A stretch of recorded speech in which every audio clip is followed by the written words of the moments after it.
Ladies and gentlemen, boys and girls, children of all ages, you're now tuned in to the Pre-Luck Show with Keith Eyster and Will Priester, a.k.a. Chief Justice 06, a.k.a. ICE 819 DFS. And if you're not down with the RG Pre-Luck Show, I got 3 words for you. We don't care. Welcome aboard. It's time to get this thing kicked off. Can't wait to talk some Monday Night Football. My guy Keith is here. This should be a fun show. Thanks to you guys for joining us.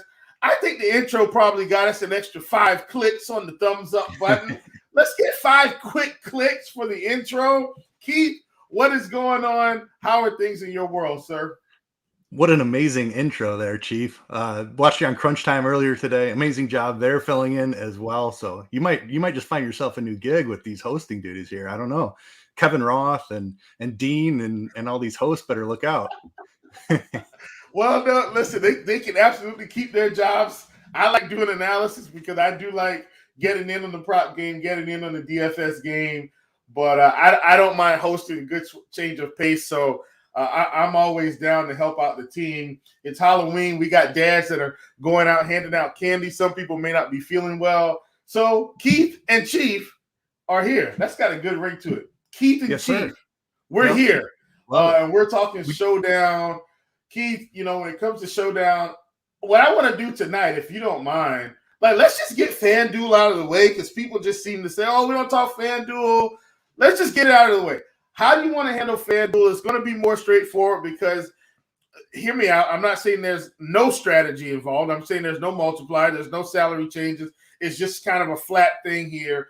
I do think it would be better almost if they ran their Showdown like they do their NBA with a star, an MVP, and a pro. Like if they did some type of extra multiplier, I think that could change it a little bit.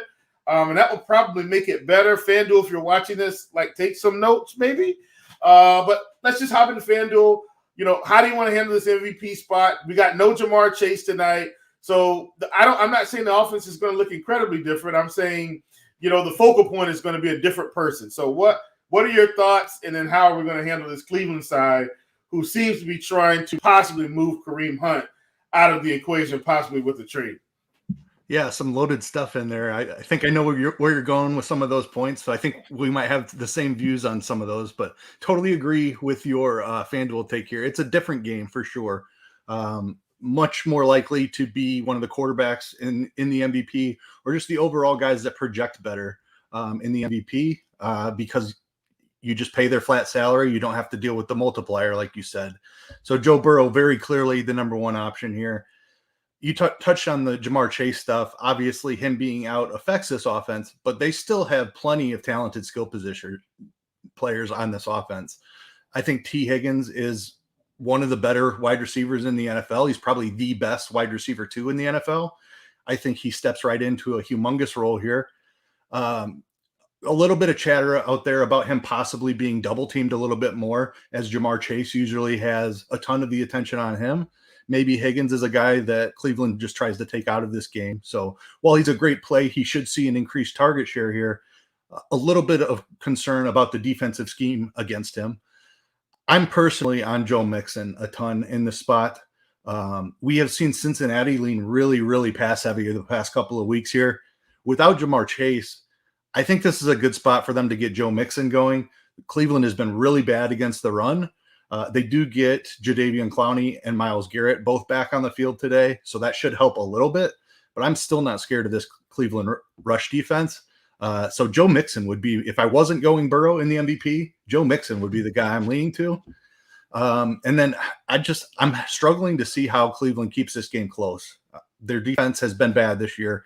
I mentioned the guys are getting back, but I still see Cincinnati as pretty clearly the better team here. So I don't know how you're playing the Cleveland side. Personally, I don't want Nick Chubb in a game that Cleveland is playing from behind in. He just doesn't have the passing game role. He's very touchdown dependent. So if I'm playing him, it will be on FanDuel here. We'll talk about him on DraftKings where it's even more difficult to click him. But I will be underweight on Nick Chubb on both sides. I think Amari Cooper would be the Browns guy. I could make a case for Jacoby Brissett also, which would help my Chubb fade, because Brissett is a guy that will he's very good at quarterback sneaks. He runs just a little bit. He could run one in, which would hurt Chubb even more. So Brissett is in the conversation as well, but pretty clearly my two highest exposed MVPs on FanDuel would be Burrow and Mixon. Yeah, I totally get that. I like Mixon a great deal on FanDuel as well. Slight discount there. Just in terms of his overall price, like, him being, $13K, I think is a big deal, where Higgs is 13.5, Chubb is 15K. I think we might have a slight disagreement on Chubb just because of his touchdown equity. Like, I'm not saying Chubb is going to catch like 5 passes tonight, but I mean, gosh, man, it just seems like if they get around the end zone at all, they're giving the football. Like, he's just got too many opportunities. But that's my only thing with Chubb. But clearly, I think Burrow. Yeah, I don't disagree. Don't disagree with you at all on that point. Very valid. He probably has some of the highest touchdown equity in the entire league. Maybe Derrick Henry is the only one ahead of him. So completely understand your point there. But I just think the touchdown variance, I think he's going to be popular on this slate.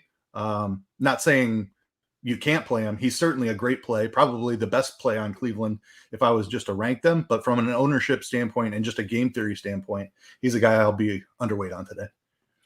What I will say is this. I do, and this is going to kind of be maybe a both sites thing. I do think I want some exposure to Donovan Peoples-Jones tonight for what that's worth. His target shares kind of picked up. I mean, he's seeing at least 6 or 7 targets a game. Going to get a couple intermediate down the field throws. So, they happen to link up and he can get behind this defense a little bit.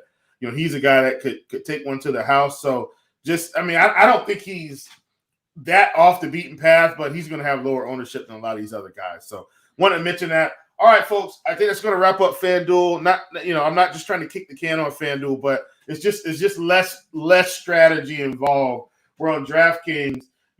We've got a higher probability of us not all chopping it up tonight. So we're headed over to DraftKings. And on DraftKings, I do feel like it's a slightly different bill because of the way the salary distribution works and how they're going to, I don't want to say punish us. Let's not call it punish us, but they're going to make it harder for us as the guys that we think are the best plays, they're going to cost us more money in the captain spot. And so, with the captain spot, let's just kind of start there. What's your read on the captain spot? I've got a guy that I like a lot because of his price and the opportunity. Who are you thinking about in the captain? I feel like this guy's going to end up being very popular because of the price. I almost don't care, but I do want to get your thoughts. Yeah, so the Cincinnati pricing on DraftKings is very interesting because it looks like they weren't accounting for Jamar Chase being out when they priced these at all. I don't get that. Yeah, I mean, he's been out pretty much since last week. Yeah, I'm not quite sure why DraftKings dropped the ball on that, but we do have a very loosely priced slate. Like T. Higgins should be over 9K. He's 8K. Tyler Boyd should be up in the 7, maybe 8K range. He's 6,400. I like those two in particular. There's some injuries on the Brown side. That Njoku is going to miss this game, so you got Harrison Bryant stepping in. He's really cheap. There's some underpriced guys on this slate. It's pretty easy to build some rosters. I think very clearly the highest owned caption will be T. Higgins. That price tag just makes it very easy to start a build with T. Higgins, fit both quarterbacks in, and then do whatever you want with the last 3 spots.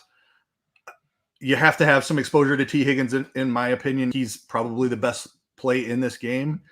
I don't love the ownership. I don't know that I'm going to be able to get overweight on him in the captain. In the flex, I will be plenty exposed as well. But Higgins, I think from an upside perspective, is the top captain. I'm not a guy that generally plays quarterback captains. With Cincinnati being down Jamar Chase, I think it'll be more condensed, and it's definitely going to be a pass catcher if Joe Burrow has a big game. I do like Tyler Boyd as now stepping up as the second option in this offense. I will be underweight Burrow in the captain, definitely overweight on Boyd, and probably even with the field on Higgins.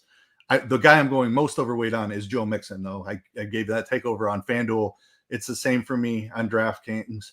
I think he gets a little bit more involved than he has been in the last couple of weeks. They rush the ball more in this game, and he has one of the best roles. He plays 75% of the snaps. If they up their rushing share just a little bit, Mixon could have a monster game.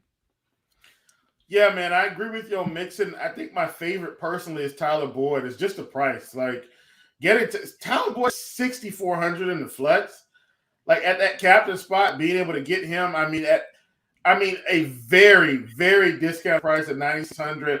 I mean, once you get him in, that leaves you at a little over 8,000 per player.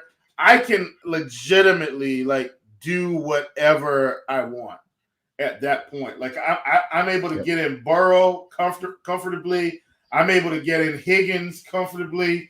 That leaves me with another 7,000 left. And I'm just talking through the bill here, not that we're actually going to do it. Amari Cooper, I can go ahead and get Amari in there because I think these guys are going to be passing. I can get Donovan Peoples-Jones in there because I think these guys are going to be passing.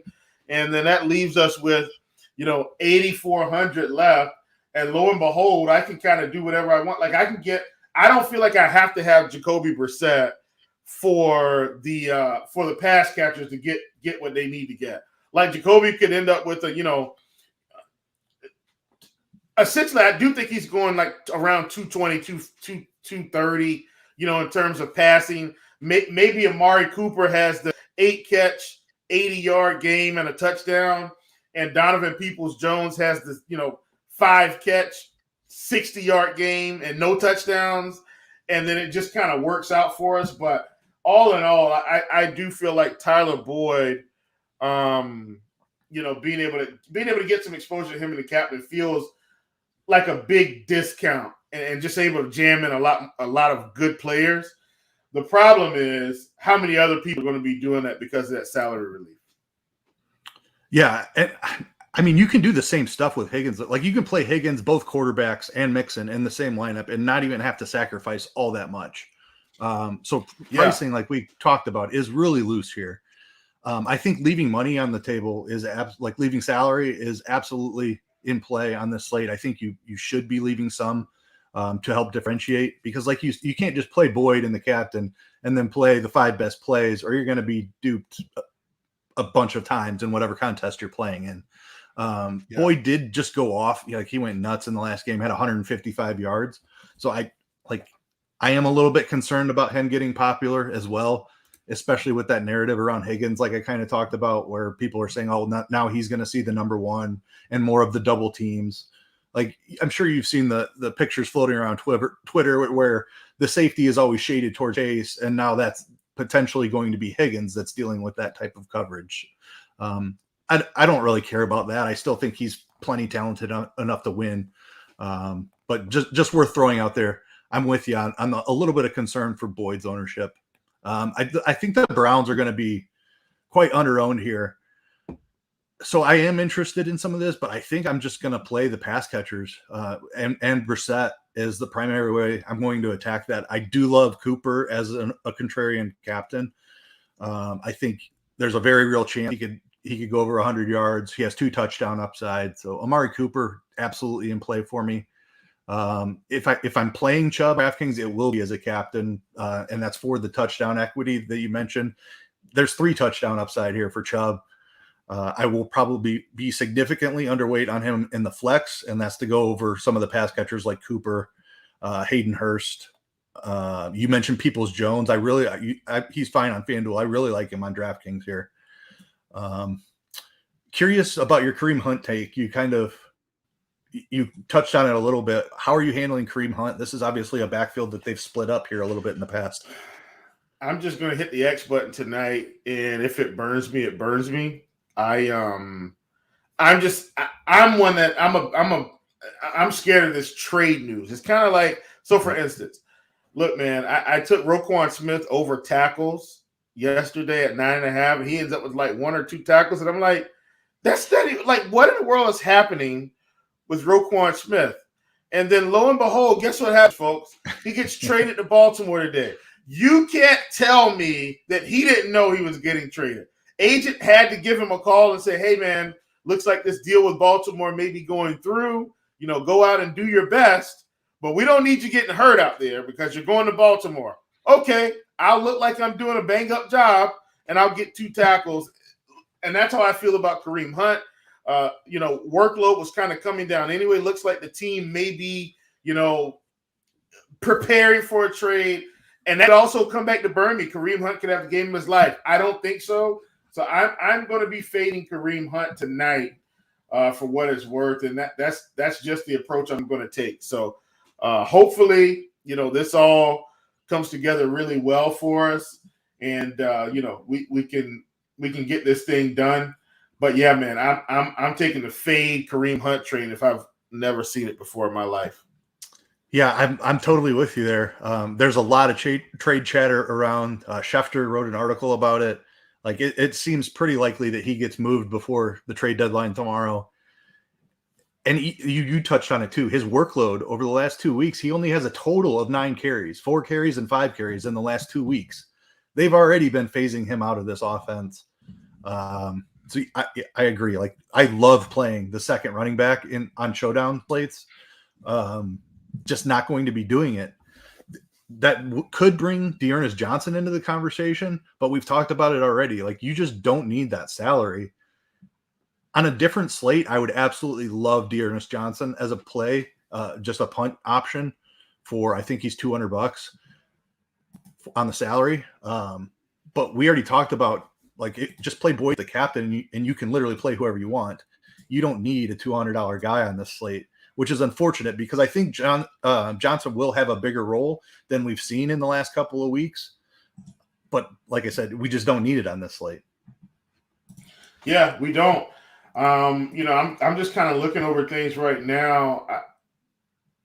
I do think in terms of let's call it sneaky, non-sneaky, maybe going a little overweight on Harrison Bryant might be a good idea. I know we're not talking position by position, but I prefer to talk a little bit more strategy anyway. Like maybe a little weight on Harrison Bryant might be a good idea tonight. Like I said, I've already kind of talked about Peoples Jones where, we've got him projected 17%. Like I might go overweight, maybe not completely double, but get in that 25 to 30% range on him. He could very easily be involved if this team, gets behind. And then the other thing too, with Nick Chubb being 10-4, I don't think he's the best play on DK. But what I am intrigued about with Nick Chubb is if Kareem Hunt is kind of getting dialed back, at least for this game, like we've seen Nick Chubb pick up targets here recently, like 2 to 3 targets. Like this, what if he takes the screen to the house or picks up some big chunk yardage? Like I think that's in the cards considering the way this game could go. So I want to put that out there. I don't think Chubb's a better play than like Boyd or any of these other guys, but I do think he's got good touchdown equity, and you could kind of get contrarian here if you played him maybe over Brissett. Like just don't play Brissett and play Chubb and hope that Brissett throws for 1 touchdown and Chubb rushes for like 2 right at the goal line. Some weird game script where they're behind, but Chubb still gets the touchdowns. It's just thinking through, alternate builds. So anyway, that's just a thought I had. But all in all, I think we've done a good job covering the bases. How do you feel about defenses tonight? Because defenses kind of seem to be a thing, and we can cover kickers. Evan McPherson was a guy that I used to play religiously, and then now all of a sudden, Coach Zach doesn't want to kick field goals. So I don't know what that's about. Now the problem is they keep touchdowns on every drive. That's the other one. But I still value kickers in this spot, especially if it's tight early. Like maybe these guys early division game, maybe they move the ball down the field but can't quite punch it in, and we get some field goals early on, and then they make adjustments in the second half and it opens up. What's your thoughts on kickers and defenses here? Yeah, like kickers are always in play. Defenses are usually somewhere where I go over or underweight, especially when they're going to be popular. It doesn't look like either of these two defenses are going to be that popular on this slate. So they're in play, but like the one thing that I will say is like I mentioned not needing that like under 1K value. So this 4K range is kind of the value range on this slate. You've got Harrison Bryant, who we've touched on as a great play. Cleveland throws the ball to the tight end a lot. He's taking over the number one role from Njoku, who's out this week. He's 4K. So he is right here in this range with kickers and defenses. He's going to be popular because of that. I think that the kickers would be my first lean as a way to get off of him. We didn't talk about Samaje Perine. I do kind of like him a little bit as well as a value play. I won't play him in my Mixon captain lineups, but I'm fine if Mixon and Perine land in the same lineup as flex together. Just because Perine's price is down at 4,800 and he does have a pretty defined role in this offense. He can catch a couple of passes. But yeah, kickers over defense for me. If I was going a defense, I would lean to Cincinnati, even though they're on the road. I just feel like they're the better team here. They certainly are facing the worst quarterback. So Cincinnati defense over Browns, but both kickers over both defenses for me. Yeah, absolutely. That's the same approach I'm taking. Definitely like both kickers over the defenses. So, man, I think that kind of wraps this thing up here. I know we're getting close. I do want to see if we have some questions. No questions, which is good. Hopefully that means we're doing our job. Keith, I think in terms of your personal strategy overall for this slate, we talked about captain, right? But how do you typically like to build your showdown builds? For me, I'm more of a game script builder where I try to think through certain aspects of the game. Clearly, I can't predict the whole game, but I try to think through certain aspects of the game. And so for me, this is where if I'm playing for Cincinnati, at least, if I'm playing Burrow, I want Boyd and Higgins because I feel like most of the production is going to come from there. And if I just think that Joe Mixon gets bottled up randomly, then I'll probably go Burrow, Boyd, Higgins, and Hurst, right? Like just kind of build out, hey, this is how this game is going to go. And then on the other side, I take Donovan Peoples-Jones and a kicker or something like that. You get what I'm saying? So that's kind of how I like to build just in terms of game script and saying, okay, what if this guy gets phased out? What if he gets phased in? So what are your thoughts in terms of just how you may want to approach your building just in general?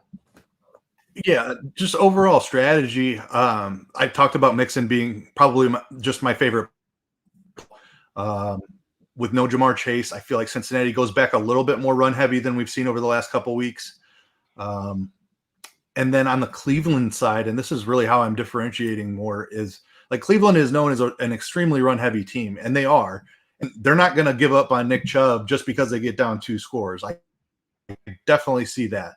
But if they can get down 3 scores late, then we can see more passing volume. Like we've seen Brissett drop back 45 times in a game before. It's not like it's impossible that it happens. So I'm playing for that type of game script. I would say that that's almost like a win would be the game script I'm building for. So I'm going overweight on guys like Amari Cooper, Donovan Peoples-Jones, the tight end, Harrison Bryant. Like I'm playing heavier on the Cleveland pass catchers, which fits with my Nick Chubb fade as well. Absolutely. I like that. And guess what, folks? Yes, crunch time ends at 8:15 tonight. That is the kickoff for our show. I'm not sure if you know this, but one of my first crunch times of last year, I just completely had a debacle with what time the show was with what time lock was, and had lineups that were like empty, didn't have a shell lineup. I mean, it was terrible. However, what I will say is I think I actually felt better about that. I reached out to DraftKings, and DraftKings actually gave me a full refund on that. I was like, hey, guys, I was on the show talking Showdown, didn't quite make it, and they gave me the money back. So I was thrilled to have that experience. So, there we go. DraftKings was great. And so that's why I always try to give that time out. Keith, I think this has been a good show. I'm not trying to stretch it here. We do have our guy here, Jovan Normandia, and that may be Normandia. So, Jovan, if I pronounce that, if I just kind of give me the dictionary version, like Mon, M-O-N, or Man, M-A-N, and that way I know how to pronounce it. But Mike Thomas, wide receiver number 3, any shot he gets hooks. I mean, I definitely think he could. I think that would be, amazing. He's definitely a guy you could throw in there in some of that large field stuff for sure. Yeah, absolutely. I mean, in the lottery style type tournaments, like the DraftKings $15 one or whatever that is, guys that are absolutely in play. He's cheap. He's getting a bump and roll. He should probably be 3K because he will legitimately see the field a bunch as the wide receiver 3. They did elevate Trenton Irwin also, and Trent Taylor is active, but those guys are both kind of special teamers. Taylor has been active the majority of the season and hasn't been able to surpass Thomas.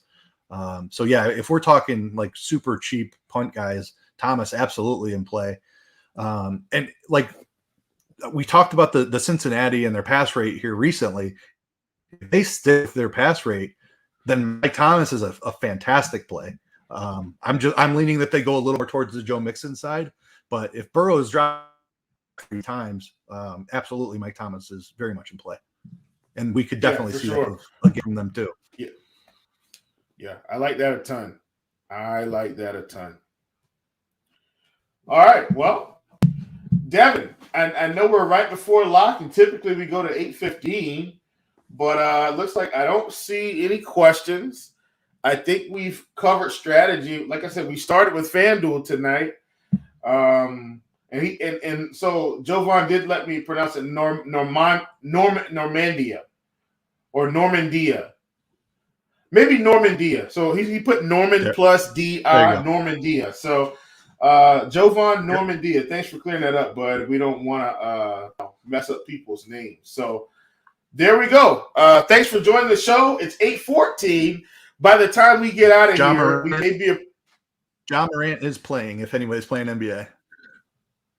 Oh, okay. Yeah, John Morant's playing NBA basketball. Good luck. Cloud LLC says, thanks, guys. Good luck. If you see Melton, please slap that fool for me. I'm at my home, so I probably won't see him tonight, but I do go to my fair share of NBA games. So Cloud LLC, if it comes down to it and I can get close enough, I'm going to say, hey, bud, do you remember on Halloween, which I'll have a good reference because I won't forget that it was Halloween. It's a big thing here in the U.S. Do you remember on Halloween when you did absolutely nothing for Cloud LLC for his fantasy lineups? Come here, buddy. Wow, I'm going to give him a slap. I'm going to get kicked out, and then I'm going to call Cloud LLC to talk to the bail bondsman and get me out of there because I'm sure some charges will be pressed. Thanks, Cloud LLC, for sending me to jail. Thanks for all you people for joining us. That's Keith. I'm Chief. We are out of here.